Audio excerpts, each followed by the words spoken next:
السلام علیکم پیارے دوستوں، امید ہے کہ آپ سب خیریت سے ہوں گے۔ میں ہوں آپ کی رائٹر فائزہ شیخ اور آج حاضر ہوں عرش فلک کی نمبر 4 لاسٹ پارٹ کے ساتھ۔ بنا وقت کو ضائع کیے آج کے ایپیسوڈ کو سٹارٹ کرتے ہیں، اور جن لوگوں نے ابھی تک میرا چینل سبسکرائب نہیں کیا، آپ سب سے ریکویسٹ ہے چینل کو لازمی سبسکرائب کریں۔ لسن میرو یار رکو، ابھی تو ناراض ہونا۔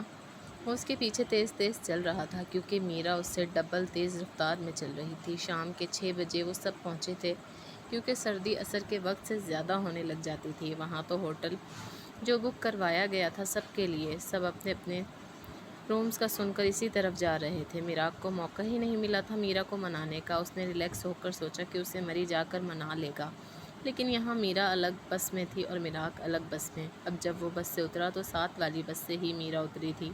دونوں نے بیک وقت دیکھا تھا۔ میرا نے فوراً سے نظریں پھیر لی تھی اور میراق جی جان سے تڑپا تھا۔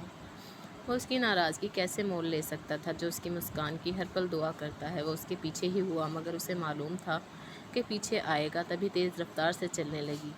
ہے لسن یار سوری، وہ تھک کر اس کا بازو کھینچتا مقابل کرتے ہوئے بولا۔ اب آنکھوں میں غصہ تھا کہ وہ اسے اگنور کر رہی تھی۔ یہ بھی مسئلہ نہ ہوتا اگر وہ کم سے کم کچھ الٹا سیدھا بول کر غصہ نکالتی، مگر وہ خاموش تھی۔ ایک تبدیلی تھی جو میرا میں آئی تھی کہ وہ ہر بار کی طرح میراق کی باتوں پر لڑی نہیں تھی بلکہ خاموش ہو گئی تھی، اور سخت ناراض بھی۔ میرا نے ایک نظر بازو پر ڈالی اور دوسری اس پر۔ کیا آنکھیں ٹھیک کرو، کب سے کہہ رہا ہوں سوری، سن کیوں نہیں رہی؟ وہ اس کے ماتھے پر شکنیں دیکھ کر آنکھیں دکھاتا بولا۔ مجھے تمہاری سوری کی ضرورت نہیں، انڈرسٹینڈ؟ وہ ایک ایک لفظ اس کی آنکھوں میں دیکھتی ٹھہرے ہوئے لہجے میں بول رہی تھی۔ جیسے جیسے وہ بول رہی تھی ویسے ویسے آنکھوں میں پانی اکٹھا ہو رہا تھا۔ بات ختم ہوئی تو پانی لڑی کی صورت میں بہہ گیا۔ اسے اس غصے والے انداز پر زیادہ رونا آ رہا تھا۔ منا دیکھو رہا ہے، غصے سے احسان کر رہا ہے۔ میرا چندہ یار رو کیوں رہی ہو؟ میراق فوراً سے بوکھلا گیا۔ کوریڈور میں یعنی جہاں رومز تھے وہاں سب اپنے اپنے رومز میں جا چکے تھے۔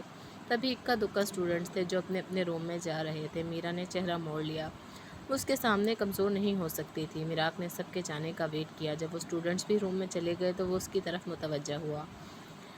میرو یار سوری، وہ اس کے چہرے کو ہاتھ تک کے پیالے میں بھرتا ہوا بولا۔ دور رہو، تمہیں تو زبردستی بلایا تھا نا مجھ سے ملنے کے لیے۔ وہ سوں سوں کرتی اس کے ہاتھ جھٹک گئی۔ میراق حیرت سے اسے دیکھنے لگا۔ اس بات پر ہرٹ ہوئی تھی وہ؟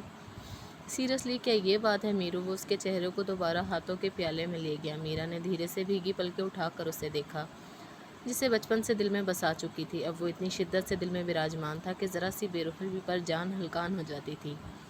6 ماہ وہ اسے دیکھے بنا رہی تھی۔ وہ جانتی ہے کہ کیسے گزارے یہ 6 ماہ اس نے۔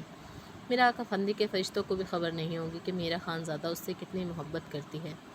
تم نہ دفع ہو جاؤ، اتنے برے ہو تم۔ وہ پھر سے اس کی نرم آواز پر رونے لگی۔ اسے وہ وقت یاد آنے لگا جب جب اس کی یاد میں راتوں کو ہاسٹل کے روم میں جاگ کر گزارتی تھی، جب جب نیند کے لیے اس نے پلز یوز کی تھی۔ ایسے نہیں دفع ہو جاؤں، جہاں جاؤں گا تمہیں ساتھ لے کر جاؤں گا، وہ اس کی سرخ ہوتی ناک کو کھینچ کر کہتا ہنسا۔ تم ساتھ نہیں چل پاؤ گے، میرا نے اسے تھوڑا دھکا دیتے سرد لہجے میں کہا۔ میراق نے ناسمجھی سے اسے دیکھا۔ کیا مطلب؟ وہ اس کی منطق کو نہ سمجھا تھا۔ تم ڈر جاؤ گے زمانے سے، سب سے، اور وہ اسے پرکھ رہی تھی شاید۔ یہ تم دونوں بہن بھائی اتنا ٹف کیوں بولتے ہو بھائی؟ عرش کو سمجھ لیتا ہوں آرام سے، تم جب ملتی ہو مزید مشکل ہو جاتی ہو سمجھنا۔ یار سیدھی طرح بات نہیں آتی کرنی، وہ لڑکیوں کی طرح کمر پر ہاتھ ٹکاتے بولا۔ تم ہار جاؤ گے میراق، مجھے میرا خانزادہ کو جیت نہیں پاؤ گے، وہ استہزائیہ ہنس کر بولی۔ میراق اس کی ٹون سمجھ گیا کہ یہ بے وقوف سیریس ہے۔ آؤ چائے پئیں، وہ اس کا بازو اپنے بازو میں ڈالتا باہر کی طرف کرتے بولا۔ نہیں ابھی میرا نے اتنا ہی کہا تھا کہ میراق نے اسے دیوار سے پن کیا، بازوؤں پر گرفت کی۔ میرا ایک دم بوکھلا گئی کہ اسے کیا ہوا بھلا۔ میراق افندی کا آج اسی جگہ پر خدا کو حاضر ناظر جان کر کھڑے ہو کر میرا خانزادہ سے وعدہ ہے، وہ زبان دے رہا ہے میراق افندی۔ وہ اس کی آنکھوں میں گہری سوجھ بوجھ سے دیکھتا بول رہا تھا، پھر چپ ہوا کیونکہ میرا کی دھڑکن تیز ہو چکی تھی، جس پر میراق سے بولا نہ گیا، اور چپ کر کے اسے دیکھنے لگا۔ کیسا وعدہ؟ وہ نہ سمجھی سے دیکھتی بولی۔ یہی کہ باہر چائے بھی پلائے گا اور برگر بھی کھلائے گا۔ ہاں ہاں ہاں، وہ اپنی ٹون میں واپس آتا کہکا لگا گیا، اور میرا کو سمجھ نہیں آیا کہ کیا کہا۔ جب سمجھ آئی تو اس نے سخت نظروں سے گھورا۔ بدتمیز ڈفر، برگر کیا اب تمہارے پیسے دیکھو میں کہاں لگاتی ہوں۔ اس کی شرارت کو تیکھے انداز میں ہضم کرتی باہر کی طرف بڑھی۔ وہ نیچے سر کیے ہنس رہا تھا، ہنستے ہنستے مسکرا کر اس کی پشت کو دیکھا۔ میراق افندی خدا کو حاضر ناظر جان کر قسم کھاتا ہے، خود کو ہی زبان دیتا ہے کہ وہ میرا خانزادہ کو جیت جائے گا، کیونکہ میرا خانزادہ وہ سوغات ہے جسے حاصل کرنا میراق افندی کا جنون ہے۔ میں اپنی کسی فضول سی چیز پر کسی کی دسترس برداشت نہ کروں، اور تم تو پھر مراق افندی کا جنون ہو، سکون ہو، عشق ہو، قرار ہو، دل ہو۔ وہ آہستہ آہستہ چلتا اسے دیکھتا منہ میں بڑبڑا رہا تھا، لبوں پر مسکان اور آنکھوں میں خماری تھی۔ وہ رکی اور پلٹ کر اسے تیز چلنے کا کہا۔ وہ سر جھٹکتا اس کے ساتھ ہونے کے لیے بھاگا۔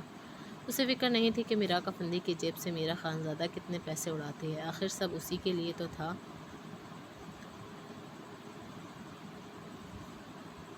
سنو، مراق جو میرا کے لیے چائے کا آرڈر دے رہا تھا کسی نسوانی آواز پر پلٹا۔ سامنے ہی کوئی خوبصورت سی لڑکی تھی، آنکھوں میں سر پن لیے سنجیدہ چہرے کے ساتھ۔ فلک ساری بس میں مراق کی آواز سے ڈسٹرب ہوتی رہی تھی۔ مراق حالانکہ اپنے گروپ میں مستیاں کر رہا تھا، لیکن وہ ڈسٹرب وہ ہو رہی تھی کیونکہ اس کا دل کرتا تھا کہ وہ مراق کو سامنے بٹھائے اور سنے جائے، بس دیکھے جائے بس۔ اور پھر اسے خیال آتا کہ فلک المیر سلطان کسی لڑکے کو خود دیکھے، یعنی خود مذاق ہے بہت بڑا۔ مگر عرش کی خاموش طبیعت اور اس کے دوستوں کے اصرار پر وسیع شاہ کی غزل سناتے وقت نہ صرف وہ اس کی آواز میں کھو گئی تھی، بلکہ وہ تو اس کی آنکھوں کی سنجیدگی میں ڈوب رہی تھی۔ مراق کو چاہ کر بھی نہ دیکھا تھا اس نے، اور عرش پر نہ جانے کیوں وہ بے اختیار ہو گئی تھی۔ دل بے خود سا اسے دیکھنے لگا تھا۔ جب بس کی بریک لگی تو وہ ہوش میں آئی تو یہ دونوں لڑکے کمرے میں یعنی دماغ میں بے حد ڈسٹرب کر رہے تھے۔ وہ تھوڑی تازہ ہوا کے لیے کیفے کی طرف آئی تھی کہ سامنے ہی مراق کو کسی لڑکی کو بیٹھنے کا کہتے آرڈر دیتے دیکھا۔ دل دماغ کی جنگ کے ہاتھوں مجبور ہو کر اس تک پہنچ گئی۔ یس، مراق نے اسے نہیں پہچانا تھا۔ وہ بھی سنجیدگی سے بولا، واٹس یور نیم؟ وہ بنا آنکھیں جھپکائے کانفیڈنس سے نام پوچھ گئی۔ مراق نے حیرانگی سے اسے دیکھا جو ڈائریکٹ نام پوچھ رہی تھی۔ آپ نے کیا کرنا ہے؟ وہ ذرا تحمل سے بولا، نام۔ وہ دوبارہ ضد چھوڑ کر بولی۔ اسے غصہ آ رہا تھا کہ اس کمبخت نے اسے مینٹلی طور پر ڈسٹرب کر رکھا ہے۔ مراق افندی۔ وہ بھی اس سے زیادہ سنجیدگی سے بولا، مراق۔ فلک کی بوہیں متاثر کن انداز میں اٹھی۔ اس کی پرسنالٹی پر یہ نام کتنا روب ڈال رہا تھا۔ تبھی دل نے زور سے یاد دلایا کہ ذرا اس کے ساتھ والے لڑکی کی پرسنالٹی کی بات کرو، تو فلک فوراً نے مانا کہ نہیں یار، اس کے ساتھ والے لڑکے میں کچھ تو ہے، اور جو تمہارے ساتھ ہوتا ہے یہ ڈمپل بوائے، اس کا کیا نیم ہے؟ وہ عرش کا تصور کرتی بولی، عرش سے نہ ہی تو بات کرتے، اس کی لائٹ سے ڈمپل پڑتے تھے، اور جب وہ ہنستا تھا تو ایسے لگتا تھا کسی نے ڈرل مشین سے سوراخ کیے ہیں۔ تم نے سنبھالا نہیں جائے گا، ایک بار اور آواز پیچھے سے آئی۔ مراق اور فلک نے ایک وقت پیچھے دیکھا۔ عرش بینچ والے سامنے مراق کو دیکھ رہا تھا۔ فلک کو دیکھنا اس نے گوارا نہیں کیا، اور فلک کو تب چڑھ گئی جو اس سے زیادہ کر دکھاتا تھا ہر بار۔ کیا مطلب؟ اس کے چہرے کی سیدھ میں کھڑی ہوتی سخت ٹون میں بولی، تمہاری اتنی اوقات نہیں کہ میرا نام سنو؟ مطلب صاف تھا، میرے منہ سے مطلب سن کر زیادہ پسند آیا ہے؟ مراق کے پاس جاتے ہوئے بولا۔ جب فلک کے قریب پہنچا تو رکا اور گردن موڑ کر اسے دیکھا جو اس کی بات پر غصے سے سرخ ہو چکی تھی۔ گیٹ لاسٹ، اس کی آنکھوں میں دیکھ کر بولا کہ فلک ایک پل میں گڑبڑائی۔ ہر بار کی طرح بھی وہ پزل کر گیا تھا، اب تو بالکل اس کی آنکھوں کے سامنے تھا۔ وہ دانت پیستی مڑی، نہ جانے اس کے پاس الفاظ کیوں ختم ہو جاتے تھے اس کے سامنے۔ وہ رکی اور پلٹی، تم جو کوئی بھی ہو، چھوڑوں گی نہیں میں، وہ سرخ آنکھوں سے بولی۔ سوچ سمجھ کر بولو، وہاں کی طرف قدم اٹھاتے ہیں جہاں سے سکون سے واپسی کا یقین ہو، اور علم بھی، اور مجھ تک جو رسائی حاصل کرتا ہے وہ چاہ کر بھی نہیں پلٹ پاتا۔ وہ اس کی آنکھوں کی سرخی سے محفوظ ہوتا دھیمی مسکان سے بولا۔ آنکھوں میں اس کی آنکھوں کی خماری آ رہی تھی جس کا اندازہ خانزادہ کو نہیں تھا، مگر مراق حیرت سے دیکھ رہا تھا کہ یہ کیسے اتنی دیر بات کر سکتا ہے کسی لڑکی سے۔ آئی سویئر، ہم سلطان جب کسی کا سوچ لیں وہ کر کے ہی چھوڑتے ہیں، تو میں پاگل نہ کر دیا تو میں سلطان زادی نہیں۔ اس کو انگلی دکھاتی الٹے قدم لینے لگی، میں چاہتا ہوں کہ تم سلطان زادی نہ رہو۔ وہ مسکراتا سینے پر بازو باندھتا بولا۔ وہ غصے سے آگ بگولا ہوتی تیز تیز قدموں سے پلٹ گئی کہ تم دونوں بہن بھائی اتنے اوکھے الفاظ کیوں بولتے ہو؟ مراق نے اس کے کندھے پر بازو رکھتے پوچھا۔ تاکہ تجھے سمجھ نہ آ سکے، عرش نے مسکرا کر اس کے گلے میں بازو ڈال دیا۔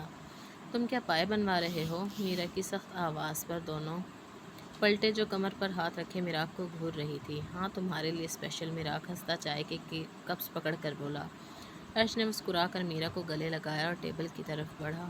عرش نے فی الحال کچھ کھانا نہیں تھا، وہ تو مراق کے لیے باہر آ رہا تھا کہ فلک کو ان کی سمت جاتے دیکھا، اور جب اس نے نام پوچھا تو عرش کو غصہ آ گیا کہ دوسری لڑکیوں کی طرح نام پوچھا۔ یقیناً دل بھی پھسل گیا۔ مزہ تو تب تھا کہ لڑکی آفر کرے اور لفٹ نہ کرائے، نہیں خبردار جو کسی نے دیکھا بھی اسے۔ اچانک عرش کے دل و دماغ میں غصے کی لہر اٹھی تھی۔ وہ اپنی سوچ پر ایک دم جامد ہو گیا تھا۔ عورت وفا شعار نہیں، اس کی ماں ثبوت ہے اس چیز کا۔ دل دھڑکا کیوں ہے اس کے لیے عرش خانزادہ؟ وہ خود سے لڑ رہا تھا۔ مراق اور میرا سمجھ رہے تھے، ان کی باتیں سن رہا ہے۔